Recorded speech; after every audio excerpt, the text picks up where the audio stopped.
pro-pouvoir. Finalement, on entend parler d'un mort. Est-ce que vous confirmez? Oui, je confirme, mais c'est un mort par accident de circulation. La victime n'était pas dans la manifestation.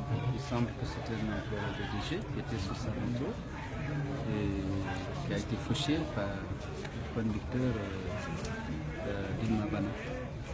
Et tous les deux étaient en dehors de la manifestation. Bon, alors la marche sur l'autoroute, si on considère que Taméné Aéroport fait partie de l'autoroute, ça a été un succès. Ça a mis en évidence que ce n'est pas un fief RPG. Vous avez vu que d'abord l'ivraie, comment ils ont exprimé leur sympathie en applaudissant notre cortège, en dansant, en chantant même les louanges de l'FDG de l'opposition. Donc je suis très fier de constater que nos compatriotes qui vivent dans ce taxi, qui l'empruntent pour leur déplacement à Conakry, n'avaient aucune animosité. Au contraire, ils n'ont exprimé que de la sympathie, du respect, de la considération de l'opposition. Dernière chose, ça marchait aussi à l'intérieur du pays. Quelles sont les informations qu'on vous a remontées? Bon, écoutez, à l'intérieur, on a le compte rendu de l'AB. C'est très bien passé. Toute la population de l'AB était pratiquement dans la rue. Pita également. À Dalaba, à Mamou, à Kindia, ça a marché. Je n'ai pas de rapport concernant les autres préfectures. Ce qui est sûr, c'est que les préfets, pendant longtemps, jusqu'à 10h, 11h, ils refusaient d'autoriser les marches. Parce que beaucoup d'entre eux, à partir de 19h hier, avaient appelé nos responsables pour leur dire que la marche était interdite. Et comme le communiqué de la présidence est passé très tard, on a estimé que certains n'étaient pas au courant. Donc je ne sais pas actuellement, à Kankan, ils ont maintenu, ils ont dit que c'est interdit. Ce matin, à 11h, nos responsables étaient là, ils ont dit qu'il n'y a pas, il ne peut pas avoir de manifestation de Kankan, ce qui est déplorable pour le cas de Kankan. Le préfet, c'est un ancien de la société civile. Il écrit une lettre que je peux vous transférer pour dire que si on lutte contre l'impunité, qu'il n'y a jamais eu de mort à Kankan par les forces de l'ordre, et donc Kankan ne doit pas manifester, comme si on n'était pas dans une nation. Ce qui se passe à Zogota concerne toute la Guinée. Ce qui se passe à Ratoma doit concerner toute la Guinée. Si on a ôté la vie à un citoyen guinéen de manière injuste, c'est tous les Guinéens qui devraient réagir. C'est ça aussi, le fait d'appartenir à cette entité qui s'appelle la nation guinéenne. Tous les autres compatriotes sont des frères. Tu dois faire en sorte que lorsqu'il est victime d'injustice, un de tes compatriotes, tu dois marquer ta solidarité, condamner l'acte ou la pratique qui a conduit à cette injustice. C'est ça aussi l'unité nationale, la solidarité nationale. Quel est le message que vous avez vécu aujourd'hui? Bon, d'abord, il y a ma satisfaction à double titre. D'abord, je dis l'ampleur de la mobilisation, vous étiez là, c'était une marée humaine. Mais ensuite, vraiment, on a reçu la sympathie de tous les riverains. Et même les usagers de la route. Il y a des gens qui arrêtent leur voiture pour nous saluer, nous encourager. Vous l'avez vécu comme nous. Et de l'autre côté, entre la tannerie, l'aéroport, même au niveau de l'aéroport, où on sait que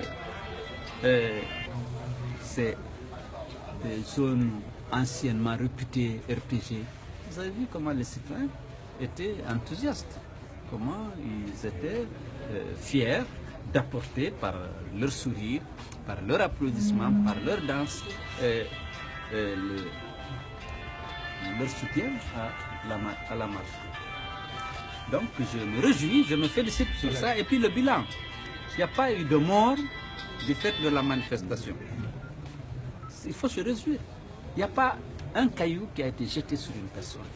Il n'y a pas des injures qui ont été proférées à l'endroit d'une personne. Tout le monde. Les régions aussi, il n'y a pas eu de... Écoutez, d'abord, finissons par Conakry, parce que c'est une ville en particulier, aujourd'hui encore. C'est comme un peu le 2 août. Et il y avait une convivialité. Nous sommes passés devant une base RPG, avec les trucs, et les gens étaient sympathiques. Vous voyez, on est passé à côté de beaucoup de voitures, dans les parcs, rien, aucune violence. Cette convivialité entre les Guinéens, il faut s'en réjouir. Parce qu'en 2011, 2012, c'était impossible. La haine cultivée lors de la campagne de 2010 était là. C'était la haine. Vous voyez les gens, vous regardez, vous jetez des pierres, vous insultez. Aujourd'hui, il y a une convivialité, il faut s'en féliciter.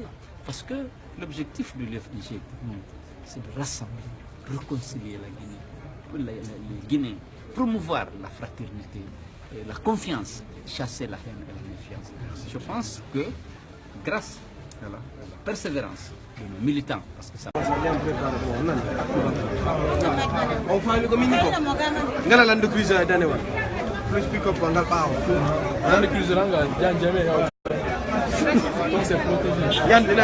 Moi je vais pour préparer ça.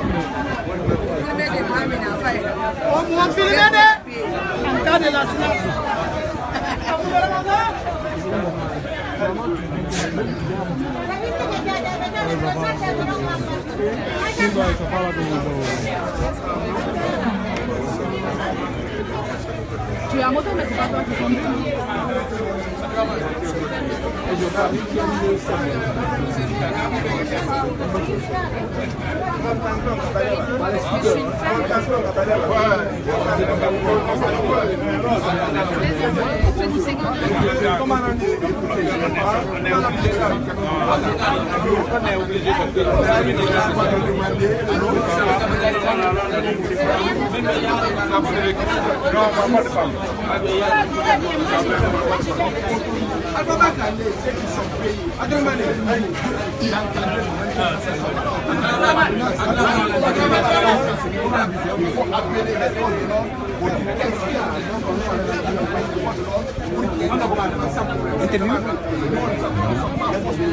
Ce n'est pas nous qui devons encadrer. Les forces de l'ordre sont payées pour encadrer la manifestation. Et ça s'arrête là. Voilà. Il faut... Allô? Écoutez, les 90% aujourd'hui des Guinéens sont avec l'opposition. Ceux qui ne sont pas militants sont sympathisants. Ça veut dire qu'il n'y a pas de raison que les militants jettent des cailloux sur les sympathisants. Nous sommes tous de la même cause. Et puis ça, ce n'est pas un problème de militants, c'est un problème du peuple de Guinée. C'est pour ça que nous avons invité tout le peuple de Guinée à se joindre à nous. Parce que ça, ce n'est pas un problème d'élection, c'est un problème de la lutte contre l'impunité. Nous voulons qu'on nous dise qui a tué nos militants. C'est tout. Donc c'est tout le peuple de Guinée qui est concerné. Ce n'est pas seulement les militants. Vous allez voir aujourd'hui tout le peuple de Guinée dehors. Parce que ce n'est pas normal qu'on tue des Guinéens au cours de manifestations.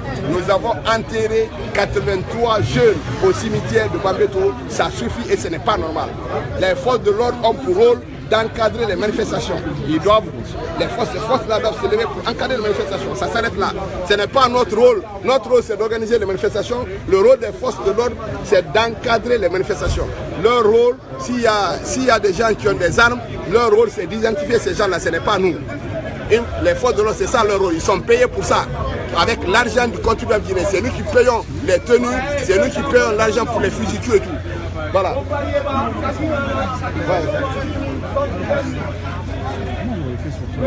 L'appel que nous lançons, c'est de dire à tout le peuple de Guinée de sortir dehors, de manifester, obliger le gouvernement de M. Alpha Condé à ouvrir des enquêtes pour identifier des gens qui ont tué ces jeunes. Le combat, c'est à ce niveau-là. Aujourd'hui, c'est ça. C'est pas une marche pour l'élection, c'est une marche contre l'impunité. Voilà, c'est tout.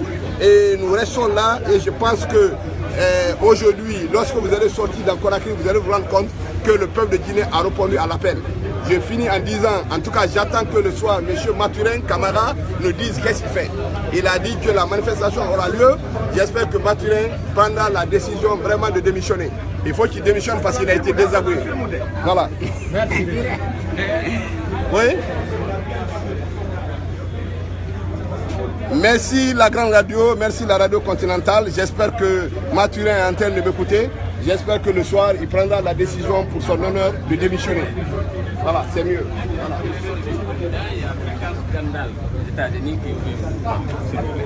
Docteur Barry, voilà le vice-président.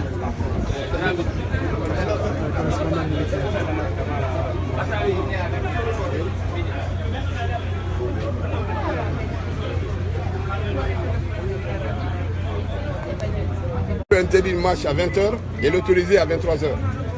Ça, c'est au gouvernement de s'expliquer. De la façon, nous avons respecté ce qu'on doit faire, on a écrit aux autorités depuis le 26. Nous allons manifester contre l'impunité.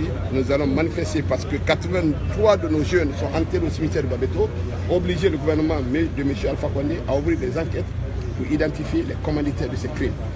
Nous ne manifestons pas pour l'élection, nous manifestons contre l'impunité. C'est pour ça aujourd'hui cette manifestation, ce n'est pas seulement une manifestation des partis politiques, c'est une manifestation de l'ensemble du peuple guinéen pour sortir, obliger le gouvernement à ouvrir des enquêtes pour identifier les commanditaires de ces massacres de nos jeunes. Officiellement, c'est donc une marche contre l'impunité. Est-ce qu'officieusement, c'est pas un bras de fer entre opposition et autorité? Mais écoutez, nous ne disons pas qu'il n'y a pas de bras de fer, nous avons écrit. Ce que les gens ne comprennent pas, ils ne font pas la différence entre information et autorisation. Notre rôle en tant que parti politique, c'est d'informer les autorités.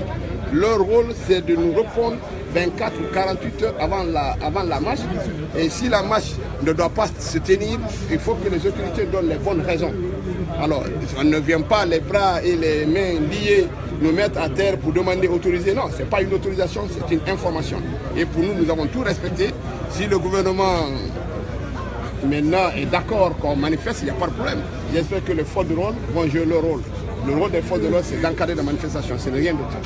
Est-ce que ce n'est pas contradictoire de marcher contre l'impunité, contre l'utilisation des armes à feu par les forces de l'ordre pendant les manifestations, quand on sait qu'il y a potentiellement des risques de dérapage, de débordement ou de victimes? Ouais. Le président. Écoutez, je ne sais pas quel est le président. S'il vous plaît. Votre marche d'abord. Attendez, faites doucement là-bas. Oui. Monsieur le Président, bonjour. Bonjour. Votre marche d'abord annulée puis autorisée. Comment vous avez réagi par rapport à ça? Il faut se féliciter du fait que le gouvernement se soit rendu compte qu'il était en train de violer les droits de l'opposition, qui avait décidé donc de marcher pour protester contre l'usage des armes à feu et contre l'impunité qui prévalent dans notre pays à l'occasion des manifestations pacifiques. Refuser à l'opposition d'exiger qu'on mette un terme à l'impunité, à l'utilisation des armes à feu lors des manifestations pacifiques n'était pas juste, ni humainement, ni juridiquement, ni politiquement. Donc il faut se féliciter que le gouvernement s'est rendu compte, même tardivement, qu'il avait pris une bonne décision sur laquelle il est revenu. Donc voilà. Maintenant, le sens de cette marche. Qu'est-ce que vous Le avez sens de cette marche, je l'ai rappelé tout à l'heure. Nous avons perdu 83 jeunes, 18, 20 ans, 15 ans, 13 ans, qui ont été tués à plus forte tentation, sans que ce gouvernement, qui a la responsabilité d'assurer la sécurité de tous les citoyens, même des criminels, le cas échéant, sans que ce gouvernement ne veuille ouvrir une enquête pour savoir qui a tué et pour déférer devant les tribunaux ceux qui sont responsables des crimes.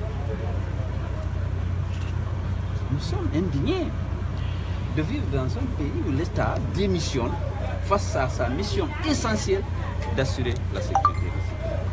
Ces jeunes de 13, 15, 18, 20 ans n'ont pas eu droit à la justice. Leurs proches n'ont pas eu droit à la réparation. Et l'impunité encourageant le crime, la récidive, et ça continue. Nous avons décidé de manifester pour demander encore au gouvernement de mettre un terme à cette impunité et à ces assassinats sur les personnes, les jeunes manifestants. Dernière question. Vous marchez. Dernière question, s'il vous plaît. On bouge là. Je disais plutôt, à chaque fois qu'il y a manifestation, tout se passe bien jusqu'à la dernière minute, au moment où les militaires rentrent chez eux. Donc, message. D'abord, il y a deux choses. Nous avons toujours lancé un appel à nos manifestants de faire preuve de retenue, de discipline, de ne pas agresser ni les usagers de la route, ni les riverains de la route, tous les citoyens qui ne se sentent pas concernés par la marche méritent le respect des marcheurs, des manifestants. Nous insistons sur ça, nous lançons un appel à tous ceux qui participent à nos manifestations de faire preuve de responsabilité en s'abstenant de toute agression, de toute violence verbale ou physique sur les autres citoyens. Mais, quelles que soient les fautes qui auraient pu être commises par les manifestants, le policier, le gendarme, nourri, formé, équipé, payé par l'État pour assurer les citoyens, ne peut avoir le droit de faire usage d'une arme. Ça, c'est inacceptable. Parce qu'il y a une tendance qui veut qu'on remette dos à dos les manifestants et les forces de l'ordre. Que c'est les manifestants qui ont provoqué. Même si c'est le cas. Ce n'est pas souvent le cas. Mais même si c'est le cas, on ne peut pas tuer. Et si on tue, on va sentir que l'État est là. Sa présence pour faire en sorte qu'il y ait la justice. Pour faire en sorte que les victimes soient réhabilitées, qu'ils puissent bénéficier d'une justice équitable. Et pour cela, c'est l'État qui est responsable d'écrire et on ne peut plus tolérer ça. Dernière chose, vous marchez contre l'impunité à l'autoroute.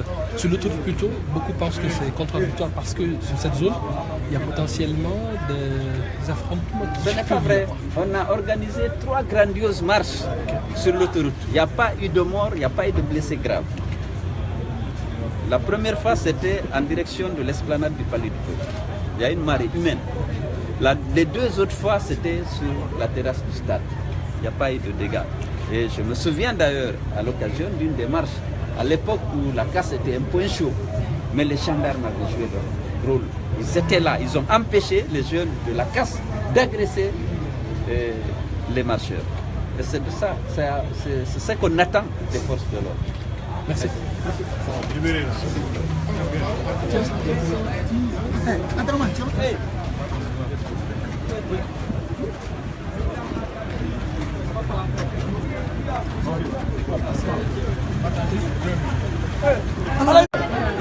Bah, laisse-moi tranquille.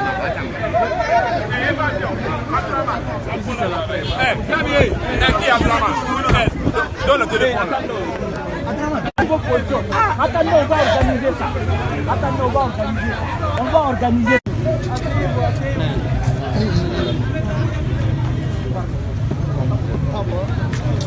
Mettez à sauter à qui?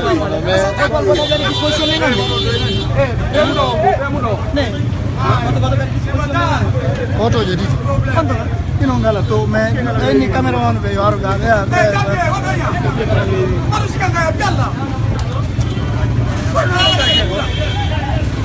Gabi.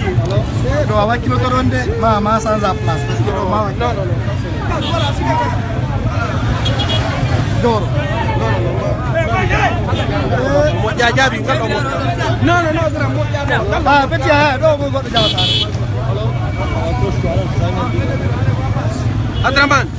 Atraman, chama machine. Ita phone. Il faut.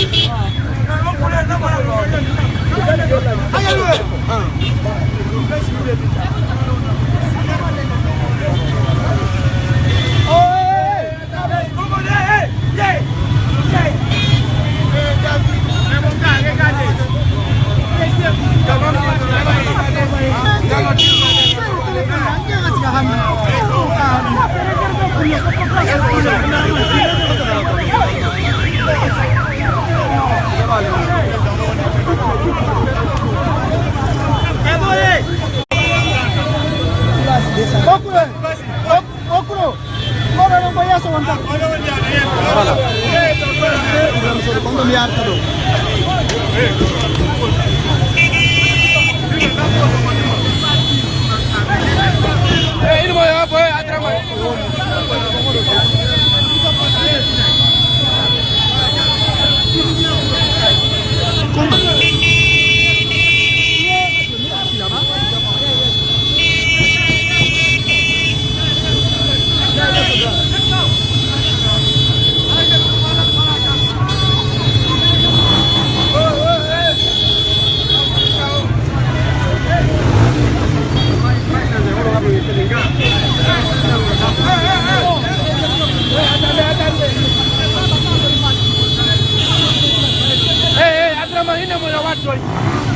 Camarade, coordonnez là-bas.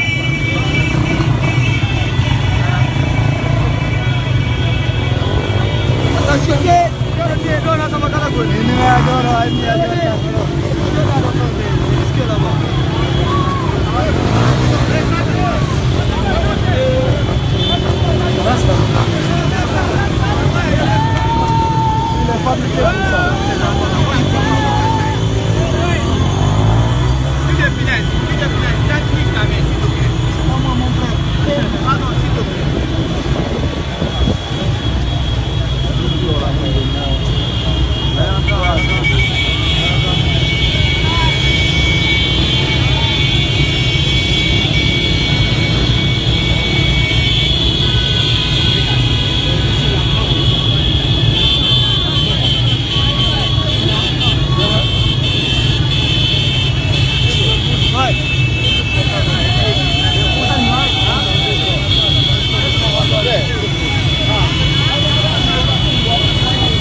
N'importe quoi n'est pas bon. On a poussé un peu. Ça ne va pas faire ça. On peut se faire un demi-heure de l'eau.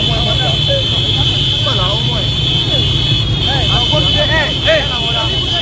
Papa, dans mon yard, dans mon yard, dans mon yard. Dans mon yard,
faut lui dire d'attendre. C'est pas pour jamais Ndingoy. C'est pas pour jamais Ndingoy.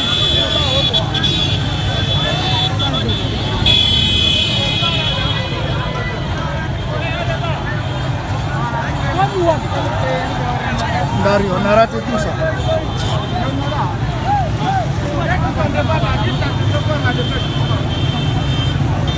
Solivinte, Konerga Honda, Honda Honda.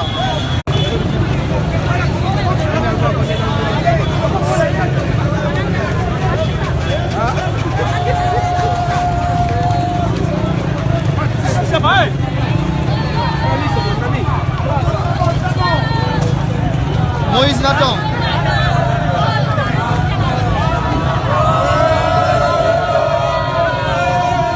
Solivinte, Moïse Nathan. Boy. Moïse Nathan. Moïse. Ah, non, Moïse, il y a là, il y a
Allô? On est là pour t'aider. Hein?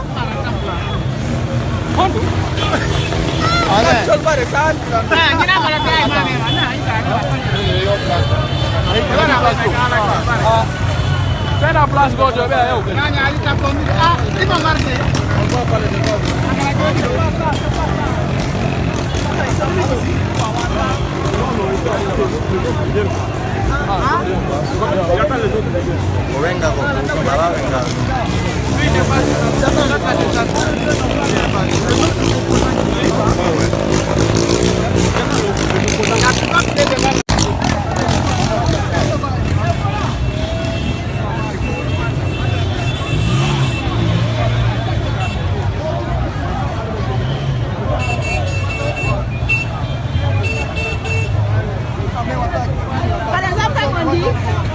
On ne va pas faire le meeting ici, c'est direct l'autoroute. Mais les enfants m'ont dit qu'on ne va pas faire le meeting ici, c'est à Bonfou. C'est pourquoi on lui a barré. Non,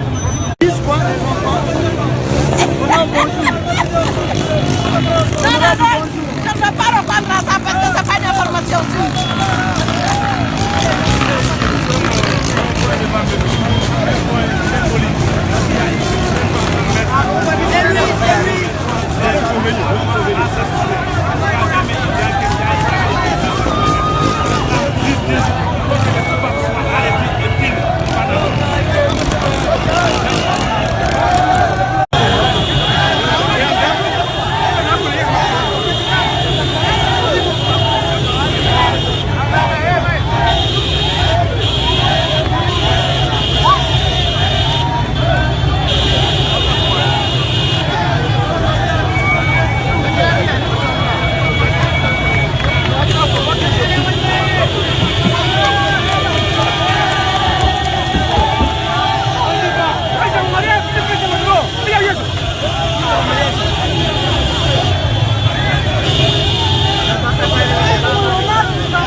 Hein?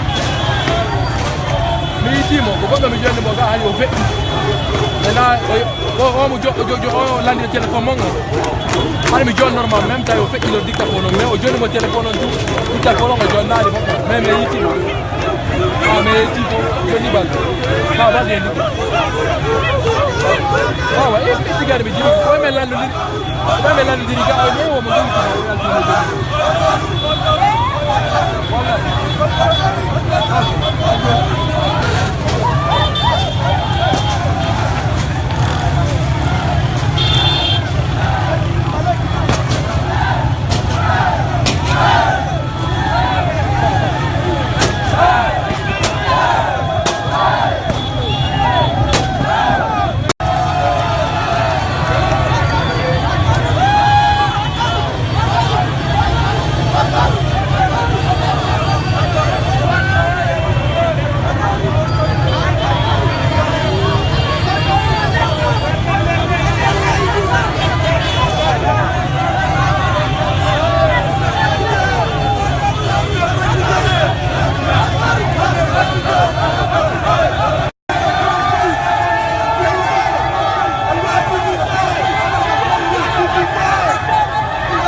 Un peu noir.